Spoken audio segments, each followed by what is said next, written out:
Bienvenidos a esta nueva exploración. Hoy nos metemos con un relato que, la verdad, tiene mucho peso, tanto histórico como narrativo. Hablamos del capítulo 13 del Génesis. Nuestra fuente principal es, claro, el propio texto del Génesis. Exacto. Venimos del capítulo anterior, recordamos, Abraham acaba de volver de Egipto. Y aquí nos topamos con algo curioso, ¿no? Que no es la falta, sino la abundancia, lo que crea un conflicto familiar. Ajá, vamos a ver cómo se maneja esa tensión, qué decisiones toman Abraham y Lot, su sobrino, y qué promesas divinas surgen de todo esto. La idea es, pues, meternos a fondo y ver cómo este pasaje tan antiguo toca temas como la gestión de la riqueza, las relaciones familiares, bueno, cuando hay tensión, y la fe ante un futuro incierto. Vale, vamos a ello. Sí, porque estos relatos, aunque parezcan lejanos, en realidad tocan dilemas muy humanos, muy actuales, diría yo. La gestión de recursos, ya sea porque faltan o, como aquí, porque sobran, siempre es un reto. Y en este caso, la propia prosperidad se convierte en el problema, fuerza esa separación entre Abraham y Lot. Y vamos a ver qué implica esa elección que hacen y, claro, el papel de la fe en esas promesas que todavía no se ven. Empecemos por el principio, el regreso. El texto dice que Abraham sube de Egipto, vuelve hacia el sur, hacia el Negev. Va con su esposa, con Lot y, bueno, con todo lo que tenían. Y aquí el texto subraya un detalle que no es menor. Abraham era riquísimo, no solo rico, riquísimo en ganado, en plata y en oro. O sea, una acumulación de bienes considerable. Sí, sí. Y además, no vuelve a cualquier sitio. Va rehaciendo el camino de jornada en jornada hasta un lugar muy concreto, entre Betel y Jai, un sitio que ya conocía. Ajá. Dice, el lugar del altar que había hecho allí antes.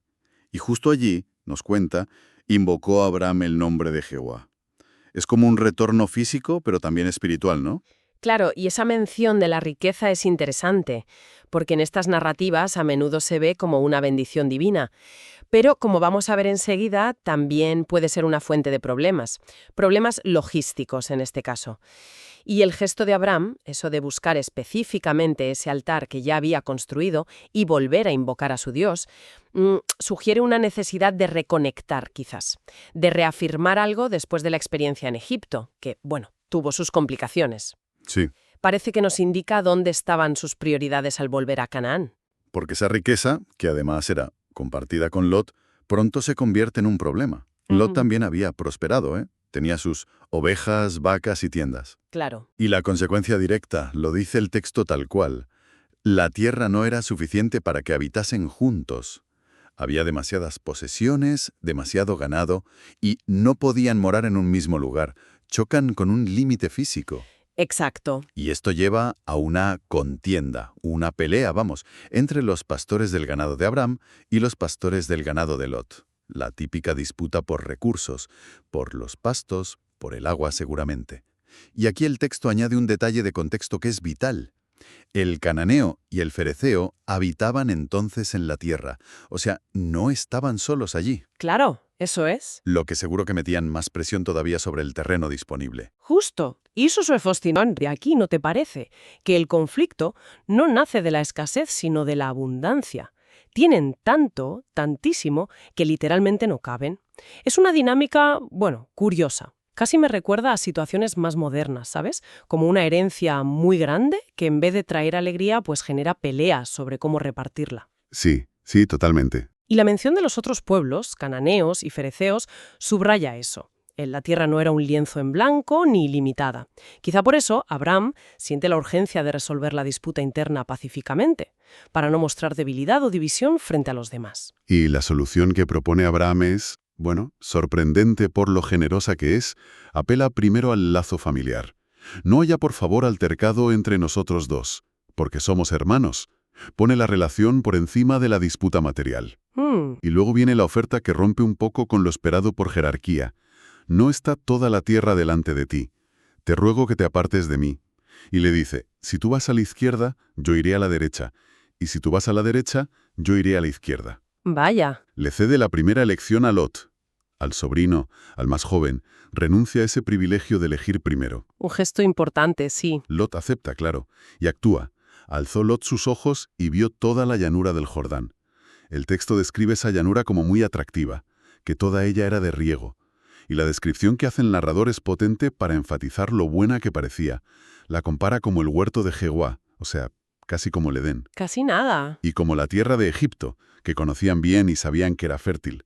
Así que basándose en esa pinta tan buena, Lot elige esa llanura y se va hacia el este. Y fíjate en la dinámica de esta lección. Es central en el capítulo. Abraham, que es el patriarca, el líder, podría haber impuesto su criterio. Pero no, elige la generosidad para mantener la paz. Lot, en cambio, toma una decisión basada totalmente en lo que ve, en la promesa visible de prosperidad fácil, una tierra de riego. ¿Claro? Si conectamos esto con el tono general de estas narrativas, a menudo se plantea ese contraste, ¿no? Entre confiar en las apariencias, en el juicio inmediato, y confiar en principios o promesas que son menos tangibles. La elección de Lot parece muy pragmática, ¿sí? Casi como una evaluación de mercado o a corto plazo, digamos. Y así se separan. Abraham se queda en Canaán, que es la tierra central de las promesas de Dios, aunque quizás las zonas que le quedan no son tan espectaculares a primera vista. Lot, por su parte, habitó en las ciudades de la llanura y fue poniendo sus tiendas hasta Sodoma. No solo elige la región que parece más fértil, sino que se va acercando poco a poco a una ciudad concreta, Sodoma. Y justo en este punto el narrador mete una frase que suena, bueno, bastante mal. Dice: «Mas los hombres de Sodoma eran malos y pecadores para con Jehová en gran manera». Es casi una advertencia, ¿no? Un juicio anticipado sobre el sitio que Lot ha elegido. Sin duda, esa descripción de Sodoma funciona como un presagio clarísimo. La elección de Lot, que estaba motivada por la fertilidad que veía, le acaba llevando a un entorno que el propio texto califica de moralmente muy cuestionable. Sí. Aunque la elección pareciera lógica desde un punto de vista puramente material, el narrador nos está diciendo que tiene otras implicaciones, más profundas.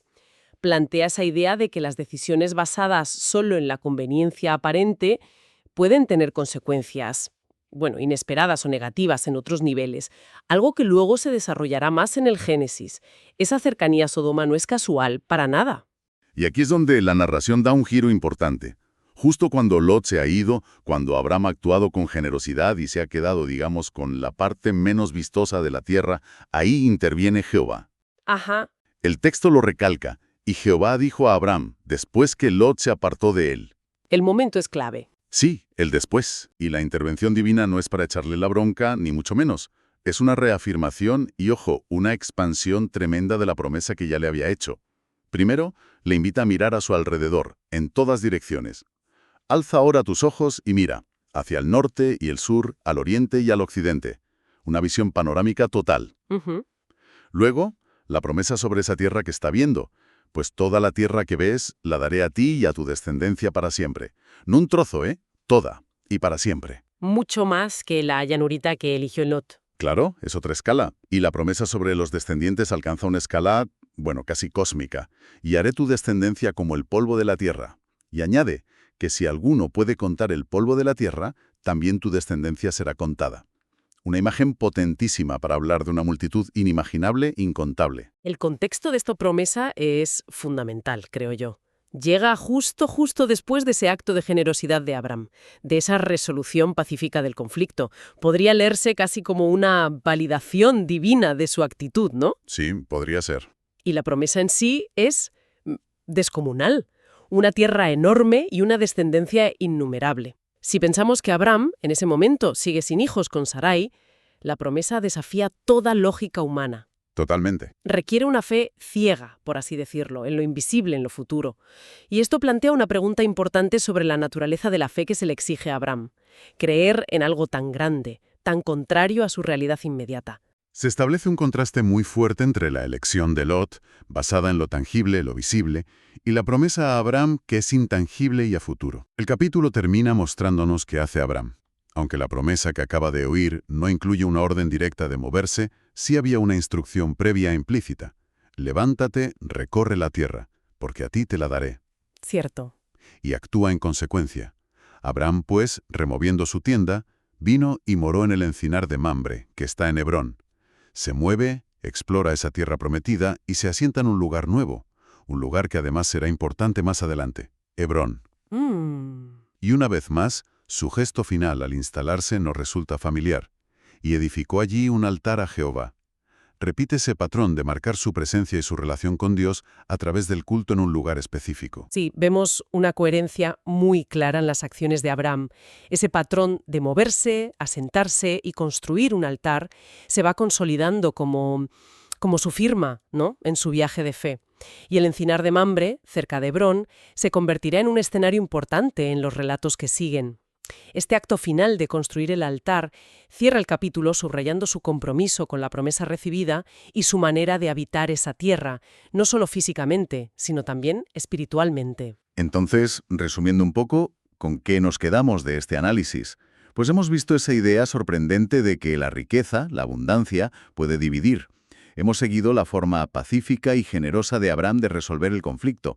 Hemos contrastado la elección de Lot, guiada por lo que veía, por la fertilidad aparente, con esas nubes negras que el texto pone sobre su destino al acercarse a Sodoma. Exacto. Y sobre todo hemos visto cómo después de esa separación y de la renuncia de Abraham, la promesa divina no solo se confirma, sino que se expande a una escala, gigantesca. En esencia, sí. El capítulo nos presenta como dos modelos de decisión, dos formas de plantearse la vida, podríamos decir. Lot representa esa elección basada en lo práctico, lo inmediato, lo que se ve y promete beneficios rápidos. Abraham, en cambio, encarna otra vía.